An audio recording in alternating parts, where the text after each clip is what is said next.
तो कहानी की शुरुआत में हम देखते हैं एक टाउन को, जहाँ पर आज के दिन एक फेस्टिवल मनाया जा रहा है। इस फेस्टिवल का नाम है थैंक्सगिविंग। खैर, इस टाउन का शेरिफ थैंक्सगिविंग के तौर पर अपनी एक दोस्त एमेंडा के पास मिलने के लिए जाता है। वो वहाँ पर उसकी फैमिली और उसके हस्बैंड से ही मिलता है। वो उनके लिए गिफ्ट भी लेकर आया था, जो कि एमेंडा को बहुत ही ज़्यादा पसंद आता है। खैर, इसके बाद एमेंडा शेरिफ को अंदर लेकर आती है ताकि वो उसकी फैमिली के साथ खाना खा सके। एमेंडा का हस्बैंड एक मार्ट का मालिक था और आज के दिन भी उसके मालिक ने उसे काम पर बुलाया था। अब इस बात से उसकी फैमिली बहुत ज़्यादा गुस्सा थी, क्योंकि आज छुट्टी का दिन है, लेकिन फिर भी उसका मालिक उससे काम कराना चाहता है।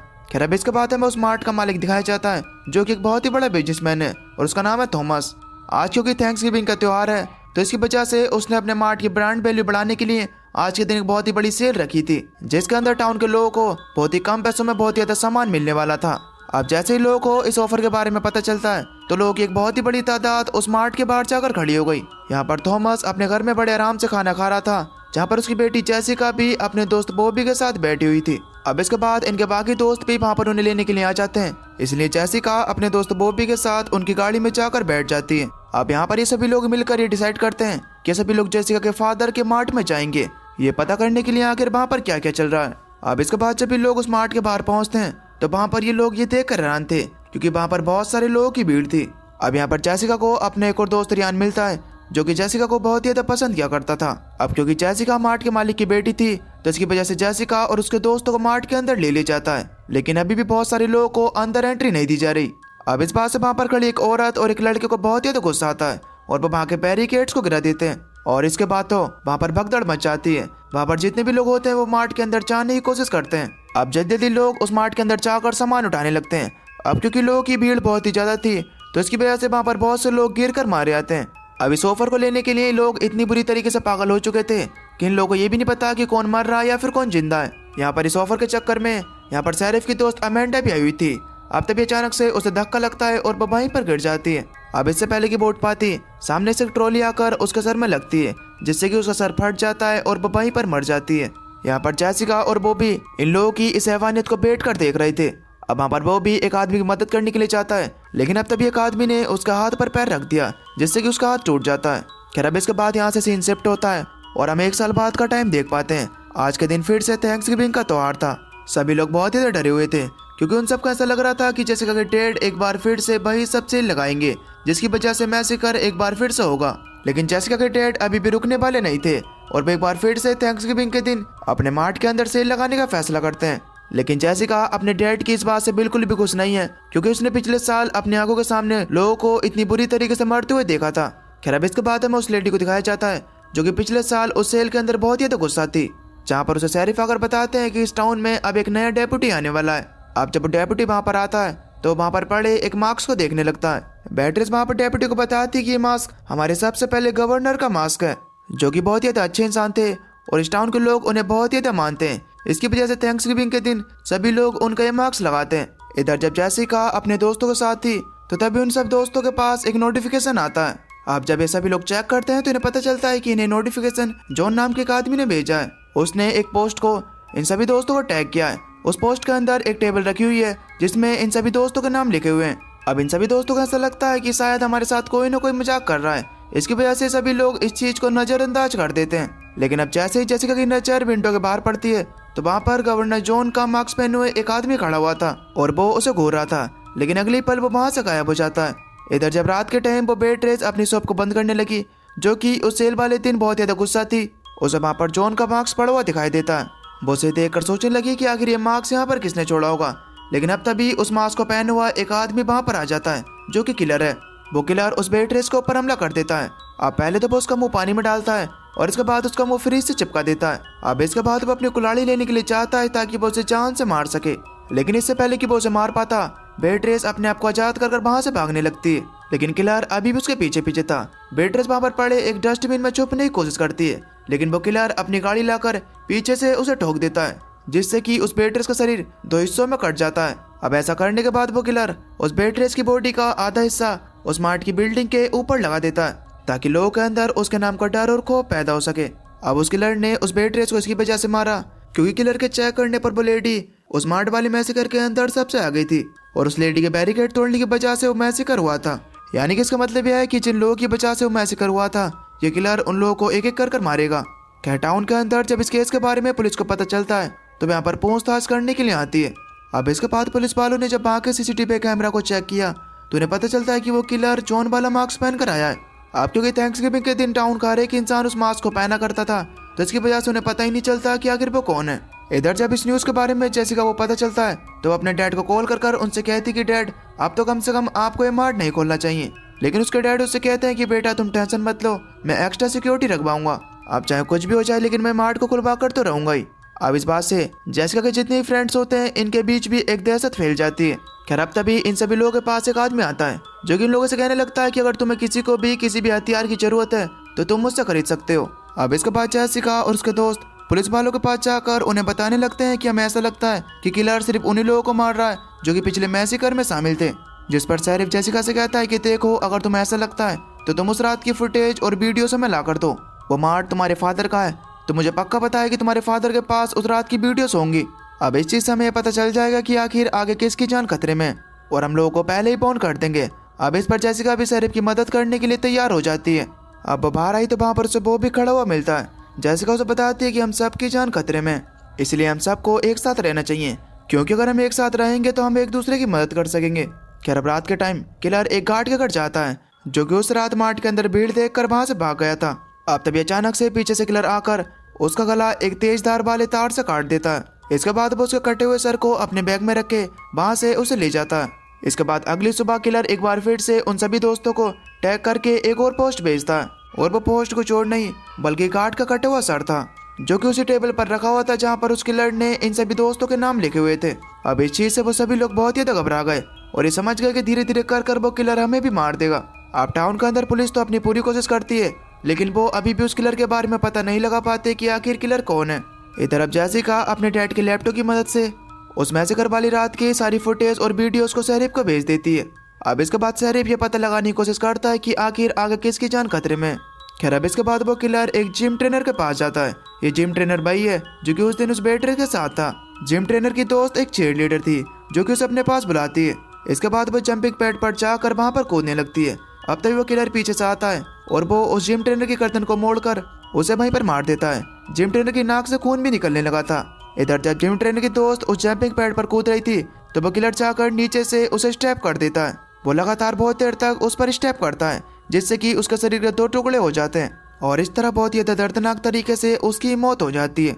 अब इस हादसे के बाद कॉलेज को बंद कर दिया गया जबकि जेसिका के 2 दोस्तों को कॉलेज के अंदर ही रुकने के लिए कहा जाता है।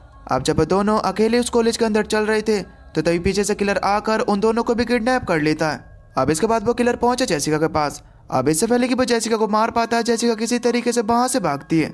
वो जल्दी से जाकर मेकअप रूम में छुप गई जहाँ पर किलर पहुंचकर उसे ढूंढने लगता है। लेकिन अब वो किलर जैसे ही उसके पास आया तो वो उसके ऊपर स्प्रे कर वहां से भाग जाती है। अब यहाँ पर जब पुलिस ने भी उसके चिल्लाने की बात सुनी तो वो जल्दी से आकर उसे बचा लेती है और इस तरीके से वो किलर जेसिका को नहीं मार पाया। अब जेसिका का एक दोस्त हथियार बेचने वाले उस आदमी के पास जाता है जहाँ से वो एक गन खरीदता है ताकि वो उससे अपनी सेफ्टी कर सके। अब जेसिका की एक दूसरी दोस्त के घर के अंदर किलर घुस जाता है जहाँ पर पहले तो वो घर के सिक्योरिटी गार्ड को मारता है और जब इसके बाद उसके फादर चेक करने के लिए आते हैं तो वो उन्हें भी मार देता है। अब सिर्फ उनके घर में जेसिका की दोस्त ही जिंदा बची हुई थी। अब जेसिका की वो दोस्त जेसिका से वीडियो कॉल पर बातें कर रही थी। जेसिका उससे कहती है क्या तुम ठीक हो, जिस पर वो कहती है कि हाँ तुम मेरी टेंशन मत लो मैं ठीक हूँ। लेकिन अब तभी अचानक से पीछे से वो किलर आता है और उसके कानों में कीलों को घुसा देता है जिससे कि उसके कानों से खून निकलने लगा था। अब वो किसी तरीके से उस किलर से बचकर भाग रही थी। इधर दूसरी तरफ ये सब जेसिका ने भी वीडियो कॉल पर देख लिया था और वो अपने एक दोस्त के साथ मिलकर जल्दी से उसके घर पर पहुंचती है। अब जैसे ही जेसिका अपने दोस्त के साथ वहां पर पहुंचती है तो वो किलर उसके गले पे चाकू रखकर उनके दूसरे दोस्तों की वीडियो दिखाने लगता है और कहने लगता है कि देखो तुम्हारे दूसरे दोस्त भी मेरे कब्जे में। अब इसके बाद वो उस लड़की को एक ब्लेड पर गिरा देता है जिससे कि उसका शरीर बहुत ही बुरी तरीके से कट जाता है और उसकी वहीं पर मौत हो जाती है। अब ये सब चीजें देखकर जेसिका के डैड भी फैसला करते हैं कि मैं अब मार्ट को नहीं खोलूंगा क्योंकि अब शहर में बहुत से लोगों की डेथ हो रही हैं और इस चीज से इनकी बेटी की जान भी खतरे में। क्या वहाँ पर खड़ा शेरिफ इन सभी को राय देता है कि हमें थैंक्सगिविंग के त्योहार में जाना चाहिए क्योंकि वहाँ पर भीड़ होगी और किलर वहाँ पर जरूर आएगा और जैसे ही मौका मिलेगा तो हम उस किलर को पकड़ लेंगे। अब इस चीज के लिए बाकी लोग भी राजी हो जाते हैं। खैर अब इसके बाद अगले दिन ये सभी लोग उस फंक्शन में पहुंच जाते हैं और जैसा कि उन्होंने सोचा था वो किलर भी वहाँ पर पहुंच जाता है और वो वहाँ पर एक आदमी के सर को काट देता है। इसके बाद वो वहाँ पर धुएं के बॉम्ब्स फेंकने लगता है जिससे कि सभी लोग डर कर वहाँ से भागने लगे। अब इस चीज से वहाँ पर बहुत ही बुरी तरीके से अफरा तफरी मच जाती है। अब इसी चीज का फायदा उठाकर वहाँ पर वो किलर जेसिका और उसके मॉम डैड को किडनैप कर वहाँ से ले जाता है। उसने उन्हें बेहोश कर दिया था। अब जेसिका की मॉम की जब आँख खुलती है तो वो अपने आप को एक टेबल पर लेटे हुए पाती है। वो देखती है कि वो किलर किसी तरीके के मसालों का यूज कर एक सॉस को तैयार करता है। इसके बाद वो किलर जेसिका की मॉम के शरीर पर वो सॉस को लगाने लगता है, क्योंकि वो किलर जेसिका की मॉम को फ्राई करने वाला था। खैर अब जब वो अपना दूसरा मार्क्स लेने के लिए गया तो जेसिका की मॉम किसी तरीके से अपने आप को छुड़ाकर वहाँ पर छुप गई। इसके बाद वो किलर जब वापस आता है तो वो देखता है कि जेसिका की मॉम वहाँ पर नहीं है। इसके बाद वो एक फोर्क उठाकर उन्हें ढूंढने लगा। जेसिका की मॉम फ्रीजर में छुपने के लिए चाहती है, लेकिन जैसे ही वो फ्रीजर का दरवाजा खोलती है तो उसके अंदर पहले से ही चीयर लीडर की लाश पड़ी हुई थी, जिसे देखकर वो बुरी तरीके से डर जाती हैं। अब वहाँ पर उस किलर ने भी उन्हें देख लिया था। इसके बाद वो वहाँ से भागने की कोशिश करती है तो उस किलर ने पीछे से फोक मारकर उन्हें जख्मी कर दिया और इसके बाद उन्हें घसीट तो वहाँ से ले गया। इसके बाद वो उन्हें ओवन में डाल देता है। उसने ओवन को फुल कर दिया। जेसिका की मॉम बहुत ही बुरी तरीके से रोस्ट होने लगी और इस तरह बहुत ही खतरनाक तरीके से उनकी भी मौत हो गई। अब इसके बाद वो किलर उन सब की एक लाइव वीडियो बनाने लगा। अब वो उनके लिए कुछ खाने के लिए लेकर आता है, जो कि कुछ और नहीं बल्कि जेसिका की मॉम की रोस्ट हुई बॉडी है। अब ये देखने के बाद वो सभी लोग बहुत ही बुरी तरीके से डर चुके थे। वो डर के मारे चिल्ला रहे थे। किलर उन सबको बताता है कि सेल और मुफ्त की चीज देने का आइडिया जेसिका की मॉम का ही था। इसकी वजह से मैंने उसे रोस्ट कर दिया और अब तुम लोगों को इसका मांस खाना होगा। अब इन सभी बातों के दौरान जेसिका वहाँ पर किसी तरीके से अपने आप को आजाद कराने की कोशिश करती है और साथ ही वहाँ पर उसके दोस्त ने भी अपने आप को छुड़ा लिया था। तब ये दोनों अपने आप को छुड़ाकर वहाँ से भागने लगे। अब वो किलर उन दोनों का पीछा करता है। अब जेसिका तो आगे भाग जाती है, लेकिन उसका दोस्त उससे लड़ता है, जिससे कि वो काफी ज्यादा इंजर्ड हो जाता है। इसके बाद वो जाता है जेसिका के पास, लेकिन जेसिका किसी तरीके से वहाँ की जाली को पार कर वहाँ से भाग चुकी थी और किलर तो वहाँ पर सिर्फ उसे खड़ा होकर देखते ही रहा। इसके बाद जेसिका जब आगे पहुंची तो वहाँ पर वो शेरिफ को जख्मी हालत में पाती है। अब जब शेरिफ को होश आई तो वहाँ पर जेसिका शेरिफ को सब कुछ बता देती है कि उसके साथ क्या क्या हुआ और सभी लोग कहाँ पर हैं। इसके बाद पुलिस सभी लोगों को जाकर बचाती है। इसके थोड़ी देर बाद शेरिफ जेसिका को बताता है कि हम तुम्हारी मॉम और एक दोस्त को नहीं बचा पाए, बाकी तुम्हारे डैड और बाकी दोस्तों को हमने हॉस्पिटल भेज दिया है। तुम टेंशन मत लो, जल्दी वो सभी लोग ठीक हो जाएंगे। अब जब शेरिफ वहाँ पर खड़ा होता है तो उसकी नज़र वहाँ पर शेरिफ के जूतों पर पड़ती है, जिस पर मिट्टी लगी हुई थी। अब जेसिका सोचती है कि ये तो टाउन में ही था, लेकिन उसके पैरों पर मिट्टी कैसे लगी। अब जेसिका समझ जाती है कि किलर कोई और नहीं बल्कि शेरिफ ही है, जिसने जंगल में मेरा पीछा किया था, जिसकी वजह से इसके पैरों पर मिट्टी लगी हुई है। अब यहाँ पर शेरिफ को भी पता चल गया था कि जेसिका मेरी सच्चाई के बारे में जान चुकी है, इसलिए वो उससे कहता है कि तुम्हें अकेले जंगल में जाना नहीं चाहिए था। अब ये कहकर वो वहाँ का दरवाजा बंद कर देता है। इसके बाद वो जेसिका को मारने के लिए आगे बढ़ता है। जेसिका उससे पूछती है कि आखिर तुमने ये सब क्यों किया। तब शेरिफ उसे बताता है कि मैं सारी जिंदगी अकेले ही रहा था, मुझे पहली बार जिंदगी में मेरे प्यार की उम्मीद मिली थी, जो थी मेरी दोस्त अमेंडा। वो और मैं दोनों एक दूसरे को बहुत ज्यादा प्यार किया करते थे। वो जल्दी अपने हस्बैंड को छोड़कर मेरे साथ शादी करने वाली थी, लेकिन तुम्हारे डेट के सेल लगाने की वजह से वो धक्का मुक्की में गिर गई और वहीं पर बहुत ही बुरी तरीके से उसकी मौत हो गई। अब ऐसा होने के बाद मैं एक बार फिर से अकेला हो गया। अब बस मैंने तभी से ही ठान लिया था कि जो भी उस मैसेकर में शामिल थे मैं किसी को भी नहीं छोड़ूंगा, मेरे ऊपर किसी का शक ना है। इसकी वजह से मैं जॉन का मास्क पहनकर सबको मारने लगा ताकि मैं अपना बदला पूरा कर सकूं। अब जैसे उसकी बात पूरी होती है तो वहाँ पर जेसिका उससे कहती है कि शुक्रिया। इसके बाद वो उसे अपना फोन दिखाती है और उसे कहती है कि मैंने तुम्हारी ये सारी बातें लाइव वीडियो पर चला दी हैं। अब इससे पूरी दुनिया को पता चल चुका है कि तुम एक बहुत ही बड़े वाले किलर हो। अब ये देखने के बाद वहाँ पर शेरिफ को बहुत ही गुस्सा आता है और वो उसे मारने के लिए चाहता है, लेकिन इतने में वहाँ पर वो भी आकर किसी तरीके से जेसिका को बचाता है। इसके बाद वो जेसिका को लेकर यहाँ से भाग गया। ये दोनों जल्दी से एक ट्रक में बैठे और वहाँ से निकले। अब जब ये दोनों एक जगह पर रुकते हैं तो वहाँ पर जेसिका एक बड़े से बलून में हवा भरने लगती है। जेसिका को पता था कि वो किलर यहाँ पर इन्हें ढूंढ तो जरूर आएगा। अब जैसे वो किलर उस बलून के पास आया तो जेसिका उस बलून पर शूट कर देती है, जिससे कि वहाँ पर एक बहुत ही बड़ा ब्लास्ट होता है। अब इन लोगों को ऐसा लगता है कि शेरिफ भी उसमें जलकर मारा गया। अब इसके बाद वहाँ पर पुलिस वाले और फायरमैन पहुंचे, जहाँ पर सबसे पहले इन दोनों को रेस्क्यू किया गया। अब जब वे सभी लोग वहाँ पर चेकिंग करते हैं तो वहाँ पर उन्हें शेरिफ की बॉडी कहीं पर भी नहीं मिलती। इसका मतलब यह है कि शेरिफ अभी भी मरा नहीं है और वो इन्हें एक बार फिर से मारने के लिए जरूर आएगा। और दोस्तों, इसी सीन के साथ ये मूवी यहीं पर खत्म हो जाती है। तो दोस्तों, आपको ये मूवी कैसी लगी हमें नीचे कमेंट करके जरूर बताना। और अगर आप चैनल पर नए हो तो प्लीज चैनल को सब्सक्राइब कर बेल नोटिफिकेशन को ऑल पर सेलेक्ट कर लेना, ताकि अगली वीडियो की नोटिफिकेशन आपके पास सबसे पहले आ सके। तो तब तक के लिए till then take care, love you, bye bye.